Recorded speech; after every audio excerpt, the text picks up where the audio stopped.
Baik, dari box Senayan kita lanjut ke box nomor berapa? 2. Kita buka box nomor 2. Ada KPK. Nah, ini yang diharapkan oleh Bang Rey. Silakan, Bang Rey. Jadi Anda sudah mengakui bahwa Anda ikut terlibat dalam proses revisi Undang-Undang KPK. Dengan kinerja KPK yang sejauh ini, ada tujuan menurut Anda mendapatkan tujuan dari revisi itu enggak? Sebenarnya tujuannya dapat ya. Pertama pencegahan. Tapi kan situasional terakhir ini kan orang menarasikan ada agenda politik di saat pemilu 2024.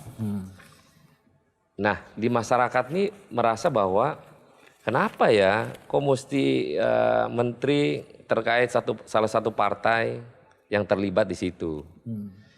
Nah, tapi yang pertama adalah revisi undang-undang bahwa sekarang di bawah pemerintah yang dilakukan oleh pimpinan sekarang adalah mereka melakukan pencegahan udah benar, udah berjalan.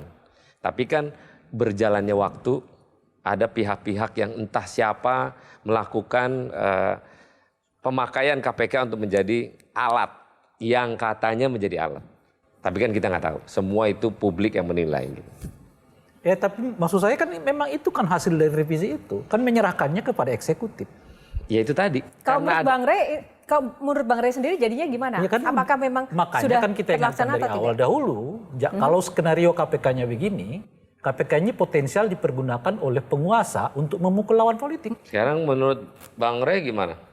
Revisi yang undang-undang terkait dengan apa yang dilakukan KPK. Kan sejak dari awal saya mengatakan ini kekeliruan anggota DPR kan. Dan akibatnya sekarang Anda mengalaminya kan. Oke, berilah kekuasaan kepada kita untuk kita lakukan revisi undang-undang selanjutnya. Sebelum Anda ke situ itu Anda bahwa itu artinya kan Anda merevisi apa yang sudah Anda revisi.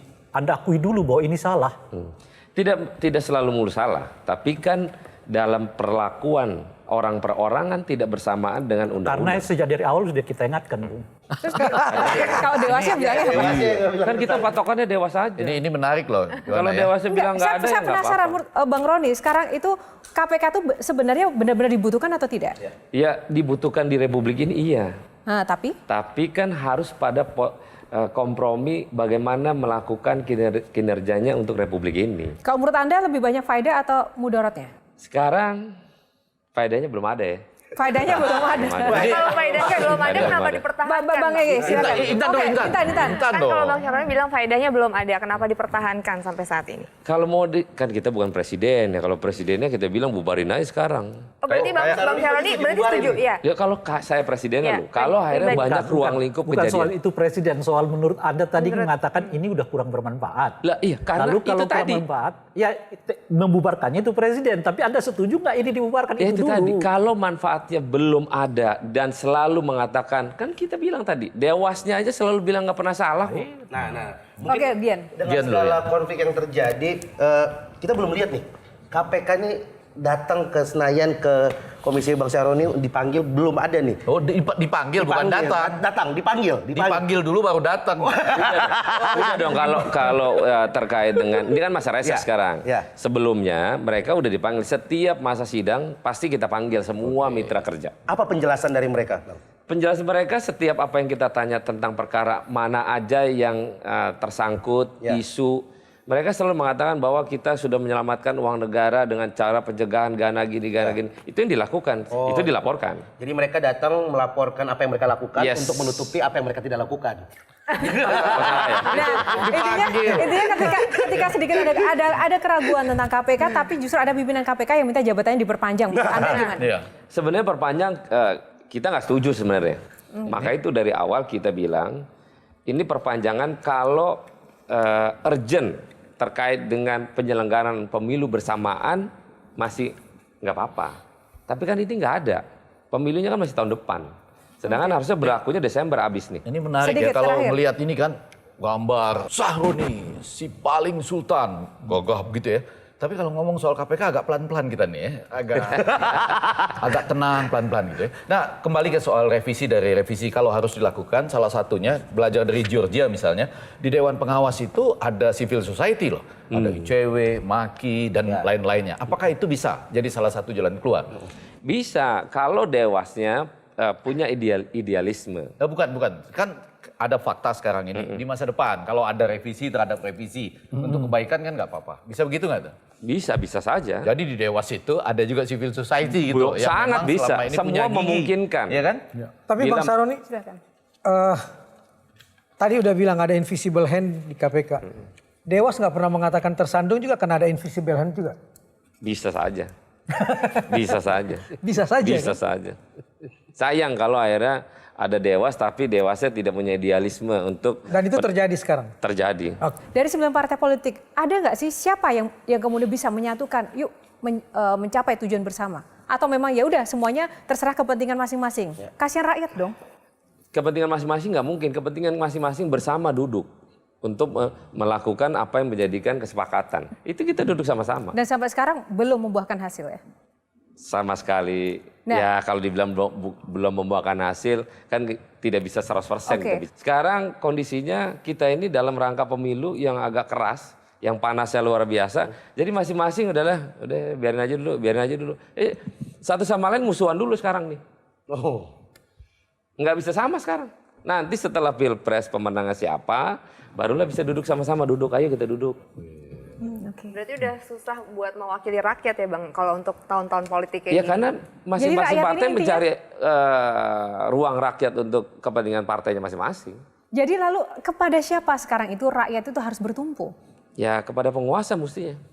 Yang ini perlu diralat kalau perlu ya. Bahwa rakyat sekarang harus bergantung pada penguasa. Rakyat pada bergantung pada penguasa sebenarnya tidak. Ya. Tapi rakyat menyampaikan aspirasi itu kepada penguasa, iya.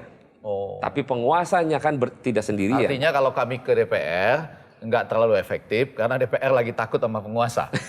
Tidak takut juga. Tapi Enggak, ini supaya clear loh ini. tingkat Tadi kan sudah diralat. koordinasi yang masih terputus saja. Oh, terputus. Hanya teknik. Ya. Oke, terima kasih untuk box kali ini. Itu tadi box KPK ya, sudah selesai. Semakin panas, box selanjutnya. Apakah lebih panas atau adem nih? 3 dulu dong, baru 5.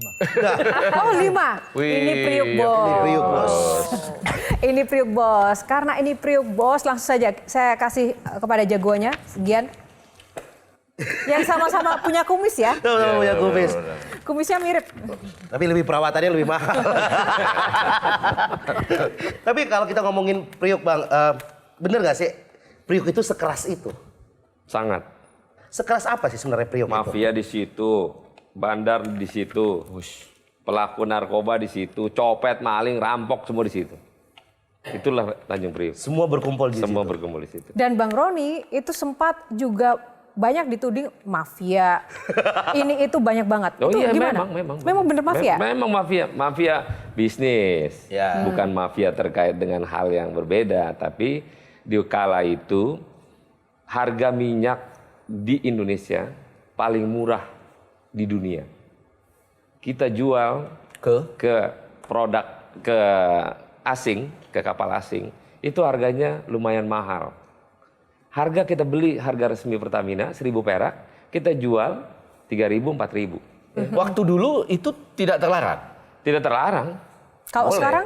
Sekarang yang mana bisa harganya setara. Malah mahalan harga di sini. Yang pertama harga setara sama lebih mahal harga kita ya. Lebih mahal harga dibandingkan kita di, ya. di dunia.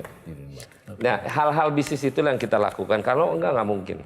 Berapa duit gaji anggota DPR? Cuman 80 juta. Perawatan 2 juta nggak mungkin. Wah, tekor ya Bang. Oke. Tekor Ya, 120 bohong ya. ya 120. Oke. Intan silakan ada yang ditanyakan Iya nggak? Bang Roni, aku penasaran. Bang Roni kan ini dulu pernah jadi supir ya, terus akhirnya sekarang sukses menjadi orang yang paling tajir lah. Nah dulu tuh akses untuk Bang Roni akhirnya bisa mendapatkan akses untuk usaha itu, punya ide, akses kan otomatis harus ada akses kan Bang kalau mau membangun usaha yang sebegitunya sampai ke kapal asing itu gimana sih Bang ceritanya? Jadi waktu itu bos gue itu nggak bisa nyupir. Gue supir di salah satu perusahaan di mana jual beli minyak itu. Jadi setiap jalan dia selalu kontak kepada siapa aja. Kan duduknya dia di depan, tidak di belakang. Jadi setiap komunikasi dengerin. Nah, pada saat dia mabok-mabokan malam, pulang pagi, ya kerjaannya ya gue yang kerjain. Jadi di kala dia tidur, Nggak bangunnya ntar sore, setiap kerja jam 8, kita yang kerjain semua kerjaannya. Saya lah berhubungan dengan para pihak, klien itu. Makanya perusahaan yang sekarang masih existing sama gue, minyak, itu perusahaan yang pernah gue kerja jadi supir. Ini kalau- Nah akses itu yang dipakai. Kenapa akhirnya orang bingung, gimana cara lu bisa berduit begini? Ya itu akses tadi. Tuh. Gara-gara supir tadi ngerjain kerjaan supir, akhirnya orang klien nyuruh gue untuk udahlah perusahaan lu aja yang ambil. Oh. Oke. Ini Nah bener. waktu diambil perusahaannya, itu pakai perusahaan orang lain yang mau modalin. Itu pun gue kena tipu juga. Udah ngasih ruang untuk kerjaan, gua pelayanan, uang operasional dijadiin uang hutang. Kena juga masalahnya. Nah dari situlah akhirnya gue punya perusahaan sendiri dengan nama sendiri, tapi kliennya itu mereka percaya lebih kepada gue. Itu yang menarik loh. Di dunia ada anekdot khusus buat itu tuh, Gianluigi ya. Jadi dia bekerja, Bang Saroni ini bekerja siang, ya kan? Karena yang punya perusahaan tidur. Nah kalau orang telepon dia dan dia nggak tahu, dia bilang, tunggu, saya tanyakan sama supir saya, Iya. gitu ya. yang sedang tidur, gitu ya. Itu fakta. Yang Nah, sedang tidur kan? Sekarang bos gue itu ngajar di salah satu STM di Cilincing, masih hidup orangnya. Masih hidup. Yang bos gedenya ada di Fakta. di Depok. Masih hidup semua orangnya. Ada satu orang yang untungnya udah meninggal. Karena dialah orang, untungnya udah meninggal. Karena dialah orang yang ngusir gue lagi duduk di ruang tamu. Di ruang kerja, diusir.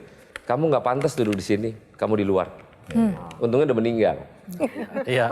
Enggak, bukan saya. Kang Maman, Menggaris bawah itu. Kang Maman Saya silakan. menggarisbawahi kalimat untung dia sudah meninggal. Begitu dendam ya Bang Saroni. Dendam, Pak. Itu Sakit hatinya dalam banget. mencederai banget gitu. Makanya sampai hari ini saya kepada semua orang, mau siapapun, saya akan menghargai dan respect kepada orang. Kecuali kepada orang yang karena kekayaan orang tuanya macam-macam dia Itu juga aing nggak respect. beda. Aing nggak respect itu Nah, beda. tapi kalau Beda. mungkin kalau positive thinkingnya tadi adalah kamu nggak cocok duduk di sini, kamu duduk di luar, itu maksudnya di DPR maksudnya sekarang.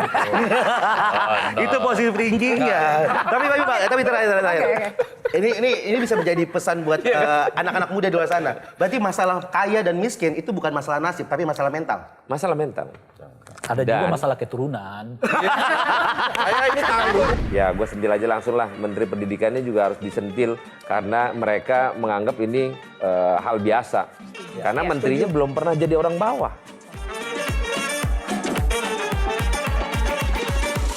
Jelajahi cara baru mendapatkan informasi. Download Metro TV Extend sekarang.